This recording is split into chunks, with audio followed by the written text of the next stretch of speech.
Now, from Atlanta News First, the issues that matter to you. This is On the Record. Well, Senator Tillery, thanks for being with us. Of course. Appreciate your time. So you've been Appropriations Chair up here now for a couple of years.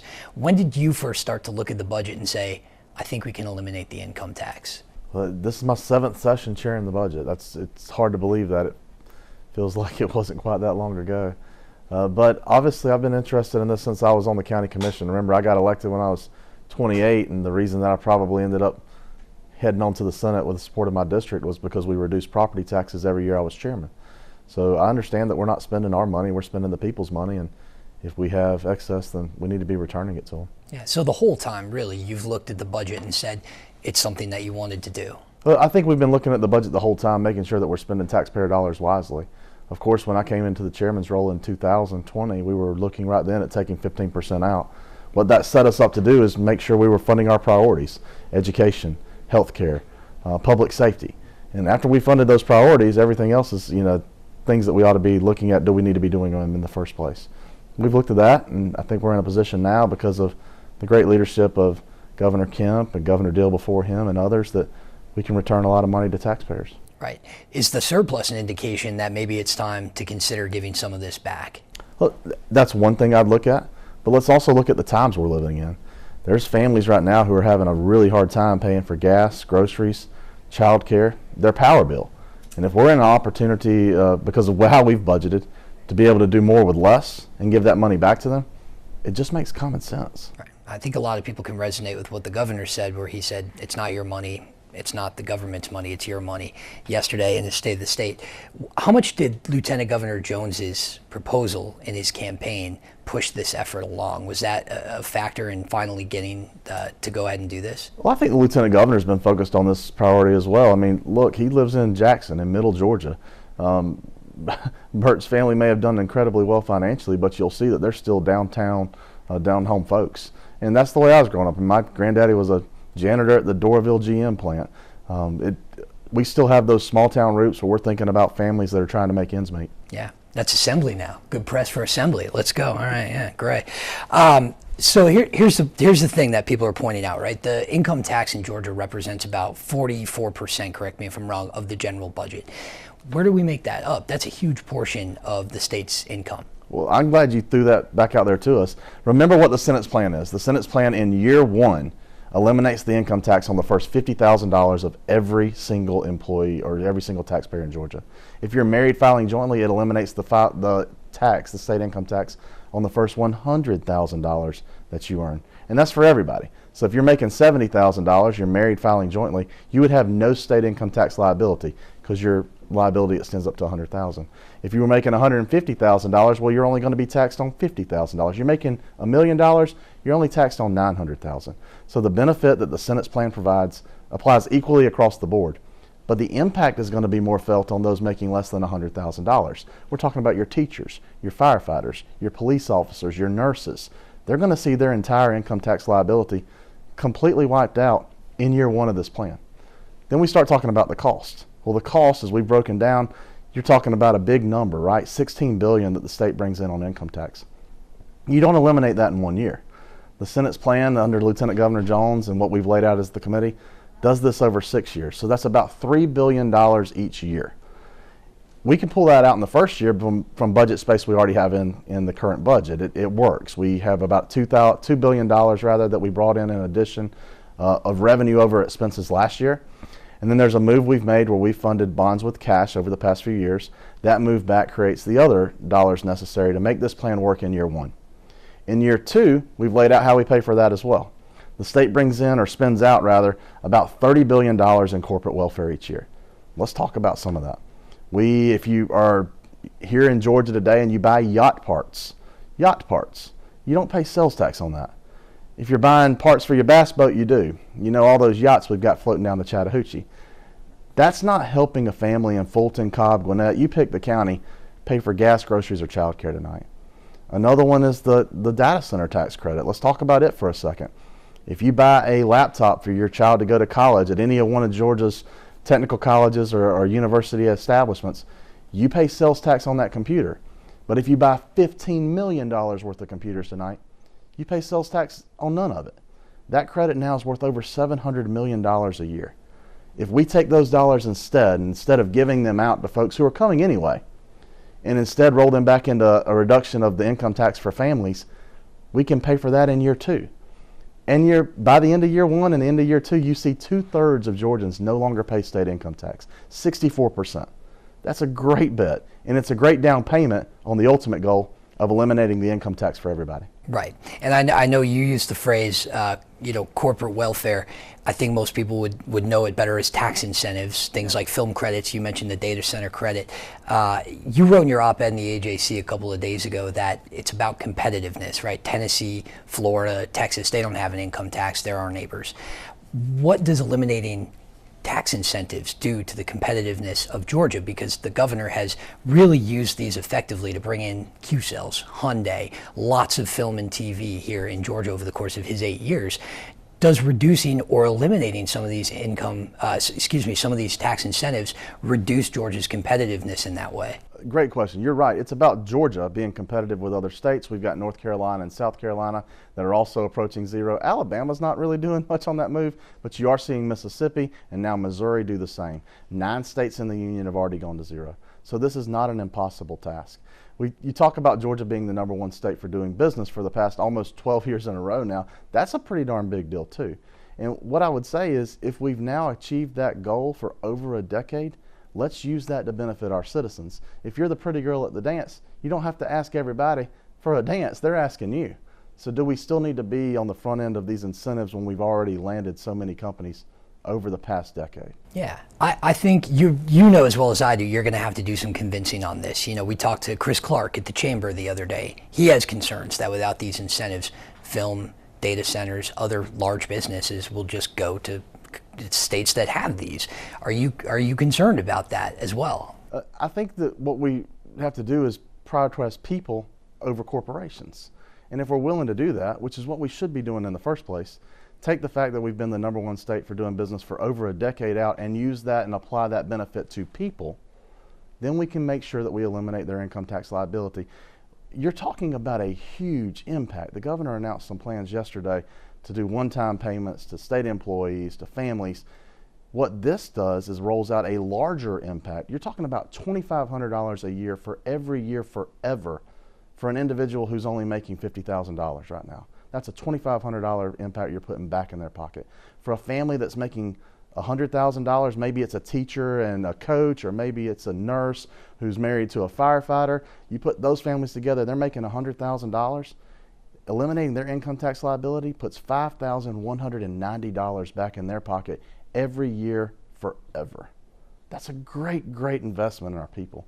And it's one I'm willing to make. And if it means we have to comb back corporate credits by just 10%, that's a bet I'll make every day. Yeah. Now, again, on the convincing front, we talked to Speaker Burns a couple of weeks ago, and he was saying, he did the math on that, we need to get to 16, right? He's skeptical that just cutting these tax incentives will actually get us to where we need to be. So I guess the question is, where else does it come from? People are concerned it may come from health costs, from education costs, from public service costs. Like, where else do we make up that difference? Because even those tax incentive cuts won't get us to that 44%. Well, first, yes, it would. There's $30 billion in credits. To simply slice them in half, we only need $16 billion for the income tax. So it would. But that's not even the approach the Senate took.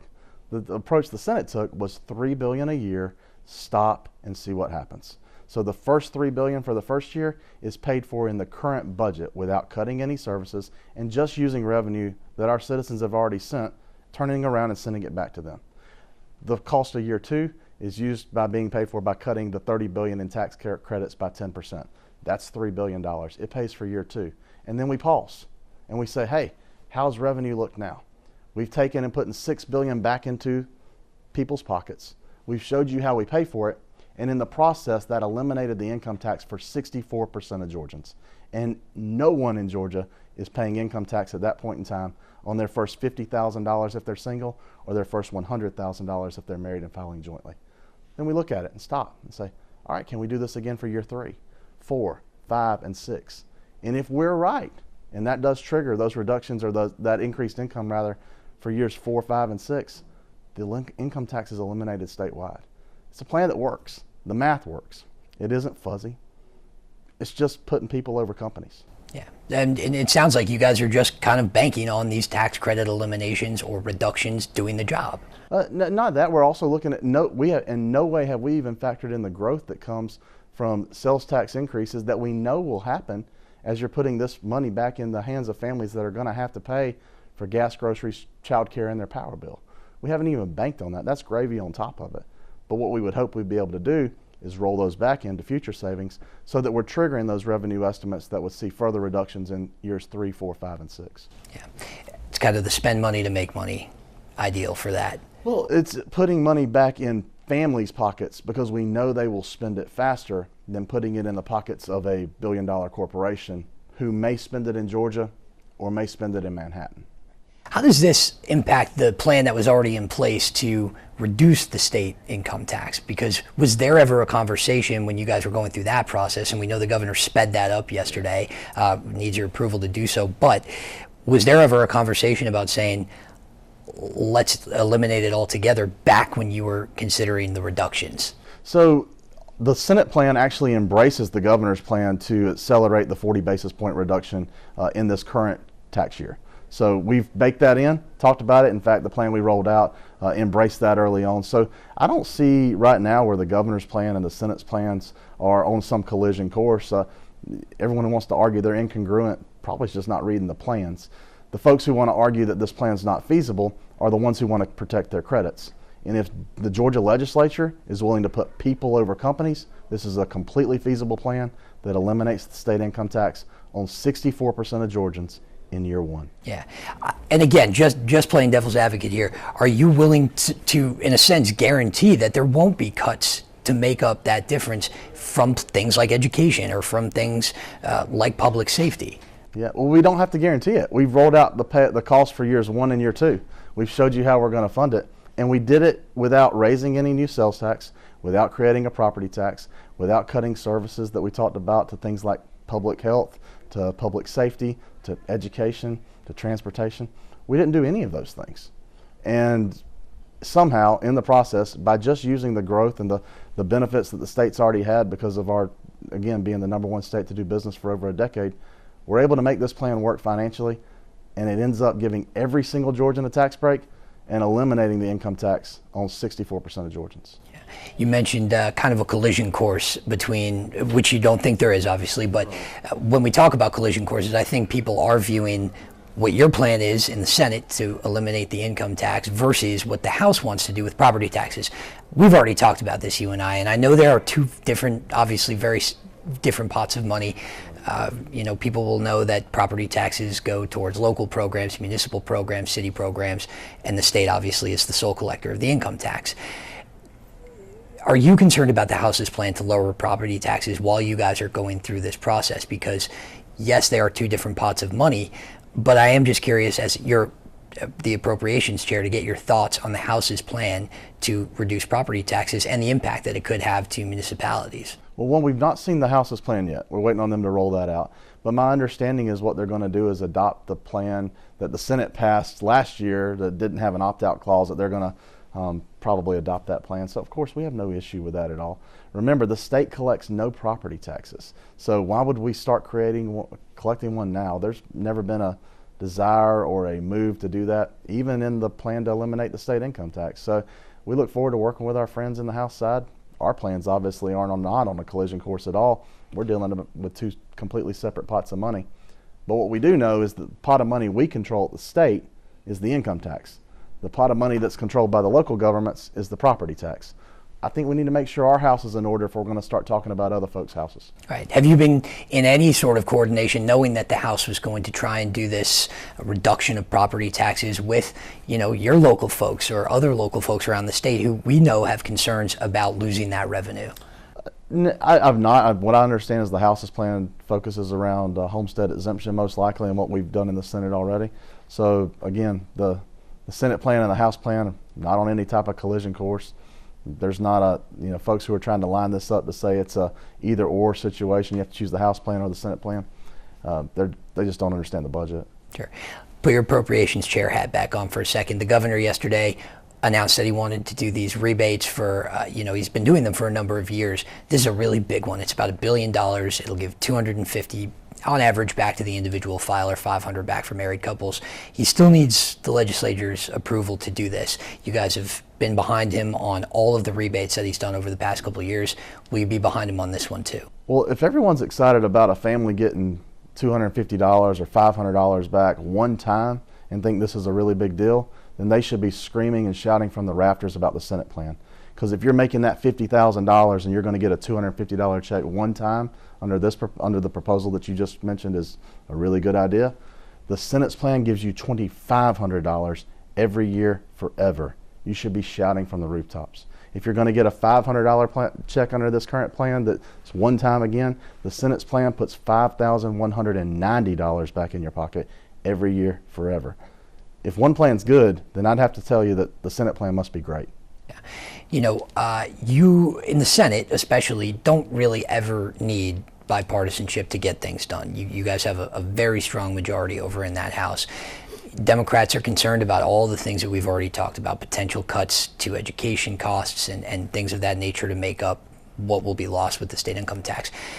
How have you been finding working with your Democratic colleagues in the Senate on this plan? Have they been receptive to it, and do you plan to enlist their help at all, or are you just kind of the opinion that you don't need it? Well, remember, we do not have this crazy large majority of Republicans in the Senate. We have a 3-vote majority right now.